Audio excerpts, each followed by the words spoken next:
नमस्कार। सहारा हरियाणा के आज के बुलेटिन को लेकर मैं अलका कथुरिया आपके साथ हूँ। तो चलिए नजर डालते हैं आज की हेडलाइंस पर। पीजीआईएमएस में स्टेट कोविड अधिकारी, उनकी पत्नी और उनकी बेटी कोरोना पॉजिटिव, विभाग में मचा हड़कंप। गांधी कैंप रोहतक में जेल में हत्या के मामले में उम्र कैद की सजा काट रहे जग्गी पर हुई फायरिंग, गंभीर हालात में भेजा गया पीजीआई। सर्व कर्मचारी संघ के बैनर तले 1983 पीटीआई ने किया शहर में प्रदर्शन, प्रशासनिक अधिकारी के माध्यम से सौंपा मांगों का ज्ञापन। श्रीमद शंकरा स्वामी विश्वदेवानंद तीर्थ धर्मार्थ ट्रस्ट ने लगाया अपना 221वां रक्तदान शिविर। अनाथ बच्चों की मदद के लिए आगे आई रेडी टू हेल्प संस्था बाल भवन के अनाथालय में दिया 1 महीने का राशन। वैश्य एजुकेशन सोसाइटी के चुनाव को लेकर नहीं हुआ कोई निर्णय। बैठक में दोनों पक्षों ने एक दूसरे पर लगाए आरोप। कोरोना महामारी से जल्द निदान के लिए महाराज अग्रसेन विकास ट्रस्ट ने किया हवन यज्ञ। हिसार के सांसद ब्रिजेंद्र सिंह आए 1983 पीटीआई के समर्थन में। मानवता के नाते नौकरी पर रखने की सरकार से की अपील। अब खबरें विस्तार से। हरियाणा में जैसे जैसे कोरोना के मरीज बढ़ रहे हैं, उनमें अब स्वास्थ्य विभाग के कर्मचारी और अधिकारी भी कोरोना से संक्रमित पाए जा रहे हैं। बुधवार को पीजीआईएमएस में स्टेट कोविड अधिकारी ध्रुव चौधरी, उनकी पत्नी और उनकी बेटी भी कोरोना संक्रमित पाई गई हैं। उनकी रिपोर्ट पॉजिटिव आने के बाद स्वास्थ्य विभाग में हड़कंप सा मच गया है।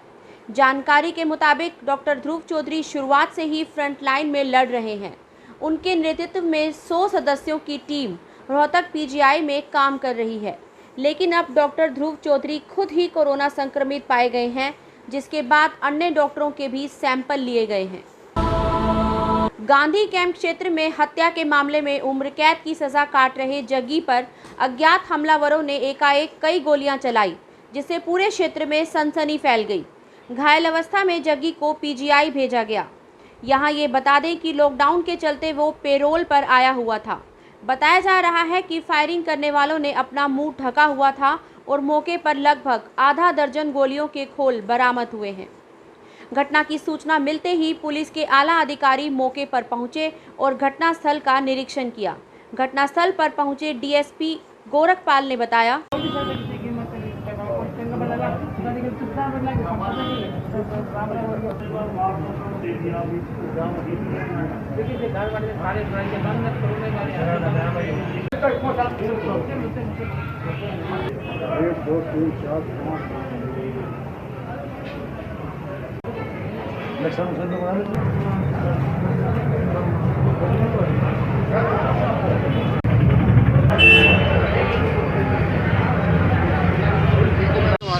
जोगिंदर जुबी जो नाम का आदमी जो रहा करता है यहाँ पे, इन्होंने आज से 12-13 साल पहले को कत्ल किया हुआ है।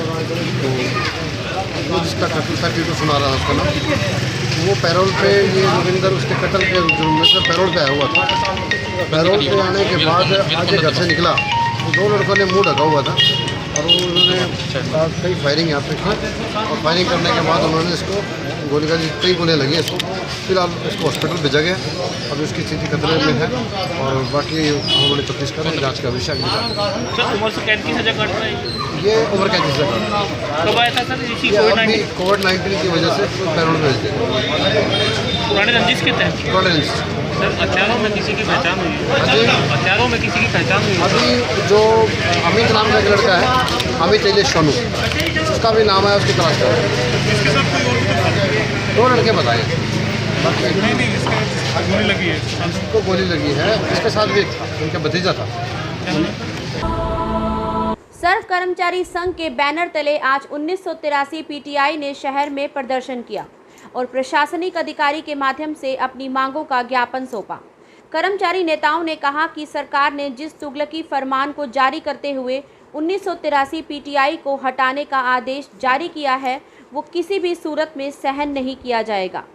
उन्होंने कहा कि सरकार हमेशा से दावा करती आई है कि वो रोजगार देने का काम करती है, लेकिन ये दावे सच्चाई से कोसों दूर हैं। सरकार रोजगार देने का नहीं बल्कि छटनी करने का काम कर रही है। कर्मचारी छटनी बंद करो, बंद करो, बंद करो। सरकार की बदमाशी से नहीं करेंगे, सरकार की छटनी से नहीं करेंगे। कर्मचारी संघ हरियाणा जिंदाबाद, कर्मचारी एकता जिंदाबाद, कर्मचारी मजदूर एकता जिंदाबाद। कर्मवीर शिवाज, जिला प्रधान सर्व कर्मचारी संघ हरियाणा।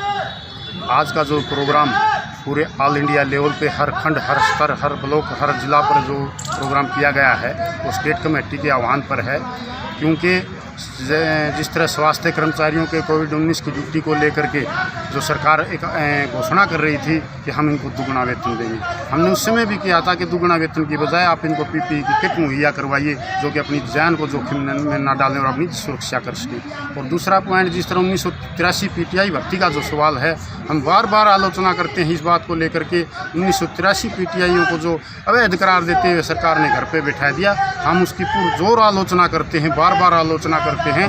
अगर कोई लिस्ट में कमी थी तो उस लिस्ट में कमी थी तो उसकी जिम्मेवार या तो सरकार है उस समय की, या उस समय के अधिकारी जिम्मेवार हैं। वो 1983 पीटीआई उसके जिम्मेवार नहीं हैं।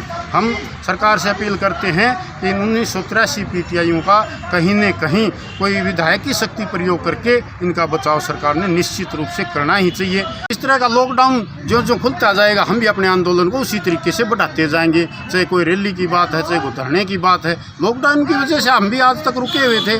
लॉकडाउन की पालना करते हुए हमें फिर भी आगे बढ़ रहे हैं कि डिस्टेंस, सोशल डिस्टेंस का भी ध्यान रखें, क्योंकि ज़िंदगी और मौत का सवाल है। लेकिन ज़िंदगी और मौत का सवाल उसके बीच में भी तो आ जाता है जिसका रोज़गार छिन जाएगा, उसको लॉकडाउन थोड़ा ही दिखेगा, उसको अपना रोज़गार दिखाई देता है। इसलिए हम इस कोविड-19 को छोड़ करके हम रोज़गार की चिंता में लगे हुए हैं।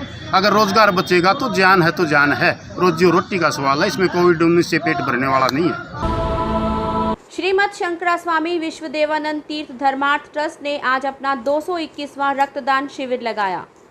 ट्रस्ट के संचालक डॉक्टर गोपाल ने बताया कि लॉकडाउन के अंदर रक्त की कमी को देखते हुए उन्होंने ये रक्तदान शिविर का आयोजन किया है, जिसमें उन्हें काफ़ी अच्छा रिस्पांस भी मिला है। साथ ही उन्होंने रक्तदान करने वाले रक्तदाताओं का शुक्रिया अदा करते हुए कहा कि वो उनके जज्बे की कदर करते हैं कि कोरोना काल के अंदर भी रक्तदान करके अपना सहयोग दे रहे हैं। गोपाल कृष्ण, श्रीमद जगत शंकराचार्य स्वामी श्री विश्वदेवानंद धर्मार्थ ट्रस्ट की तरफ से आज हमारा 221वां रक्तदान शिविर लगाया गया है। और लॉकडाउन में जो कि पीजीआईएमएस ब्लड बैंक के अंदर रक्त की कमी को देखते हुए सबसे अहम भूमिका जो कि हमारी ट्रस्ट की रही है, और वो हम पूरा भी कर रहे हैं। ब्लड बैंक में रक्त को भी पूरा कर रहे हैं, और मेरे को हर रक्तदान शिविर में पूरा रिस्पॉन्स भी मिलता है रक्तदान का। जैसे कि आज भी हमने कैंप लगाया है, 35 यूनिट रक्तदान आया है, जबकि मेडिकल के लिए बहुत ही सैचुरेशन कैंप रक्त की जरूरत है और वो मिल रहा है। और मैं सभी रक्तदाताओं को धन्यवाद देना चाहता हूँ कि लॉकडाउन की स्थिति में भी, कोरोना वायरस आपदा में भी इनका जोश देखने वाला है। और मैं धन्यवाद करता हूँ रक्तदाताओं का जो कि अपना समय पे आकर रक्तदान कर रहे हैं। कोरोना महामारी के बीच सामाजिक संस्था रेडी टू हेल्प द्वारा ज़रूरतमंद लोगों की सहायता के लिए चलाए जा रहे विशेष अभियान के तहत वीरवार को बाल भवन के अनाथालय में रह रहे बच्चों को 1 महीने का राशन मुहैया करवाया गया। सतबीर कोच ने बताया कि आरटीएच द्वारा फाइट अगेंस्ट कोरोना अभियान चलाया जा रहा है, जिसके तहत खाद्य सामग्री मुहैया करवाकर ज़रूरतमंद लोगों की मदद की जा रही है। साथ ही साथ आमजन को कोरोना से बचाव के लिए मास्क और सैनिटाइज़र भी प्रदान किए जा रहे हैं। इस अभियान के तहत अब तक 500 से ज़्यादा लोगों को सूखा राशन दिया जा चुका है। इन्हीं सराहनीय कार्यों की वजह से जिला उपायुक्त आर.एस. वर्मा द्वारा सिविल अस्पताल में हाल ही में आयोजित कोरोना योद्धा सम्मान समारोह में आरटीएच को विशेष तौर पर सम्मानित किया गया था। उपायुक्त आर.एस. वर्मा ने स्पष्ट किया है कि वैश्य एजुकेशन सोसाइटी के चुनाव को लेकर अभी तक कोई भी अंतिम निर्णय नहीं लिया गया है। उन्होंने बताया कि सोसाइटी के 2 गुट आपस में एक दूसरे पर आरोप लगा रहे हैं। इन आरोपों में गबन, अनियमितताएं, त्रुटियां और दादागिरी आदि के मामले शामिल हैं। सोसाइटी के एक पक्ष द्वारा चुनाव कराने के लिए आग्रह किया गया था। इसी संबंध में आज उपायुक्त आर.एस. वर्मा की अध्यक्षता में एक बैठक आयोजित की गई। बैठक में दोनों पक्ष एक दूसरे पर आरोप लगाते रहे। इसके चलते अभी चुनाव कराने का कोई भी निर्णय नहीं हो पाया है। महाराजा अग्रसेन विकास ट्रस्ट द्वारा हुड्डा कॉम्प्लेक्स स्थित महाराजा अग्रसेन विकास ट्रस्ट के प्रांगण में पदाधिकारियों और सदस्यों ने कोरोना महामारी से जल्द निदान पाने के लिए विश्व शांति महायज्ञ किया। ट्रस्ट के मीडिया प्रभारी राजीव जैन ने बताया कि आज सुबह ट्रस्ट के पदाधिकारियों और सदस्यों ने डॉक्टर परमानंद महाराज, मेडिकल के डॉक्टर ध्रुव चौधरी और उनके परिवार के सभी अन्य कोरोना पीड़ितों की जल्द स्वास्थ्य की कामना करते हुए विश्व शांति महायज्ञ किया, जिसमें 5 मालाओं का 108 बार मंत्रों का उच्चारण किया गया।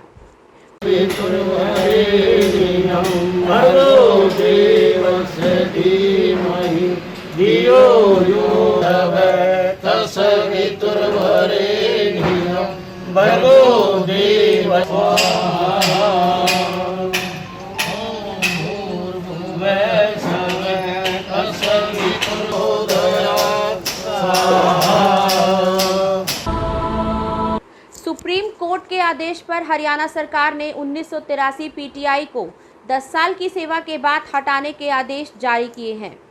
वहीं हिसार के सांसद बृजेंद्र सिंह ने सरकार से अपील की है। हाँ, लेकिन मेरा ज़रूर सरकार से ये अनुरोध रहेगा कि ये जो 1983 में से जितने भी अभी बचे हुए हैं जो पीटीआई के पद पे काम कर रहे हैं पिछले 10 साल से, उनकी सेवाओं के बारे में किसी ने कोई प्रश्न चिन्ह नहीं उठाया है। वो एक जो सिलेक्शन की प्रणाली थी उसको दूषित पाते हुए सुप्रीम कोर्ट ने उसे रद्द किया।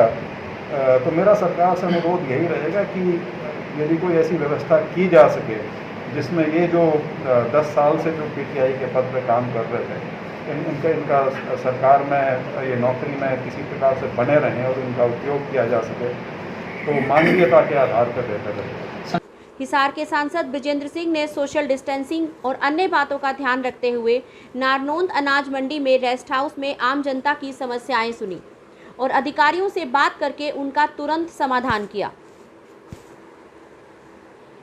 नारनौंद से दीपक की रिपोर्ट। देखिए, मेरा निजी मत ये है कि देर सवेर ये चीज़ तो करनी पड़ेगी। जिस प्रकार से पूरे हरियाणा में पानी का स्तर निरंतर गिरता जा रहा है, ये कोई साधारण समस्या नहीं है, ये बहुत बड़ी आपातकाल की स्थिति है जो हमारे सामने मुंह बाए खड़ी है।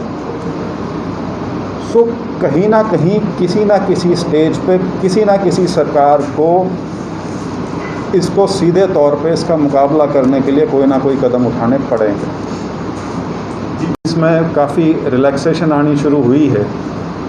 आप ये मान सकते हैं कि करीब करीब हर चीज़ में अब बहुत खोली गई हैं चीज़ें।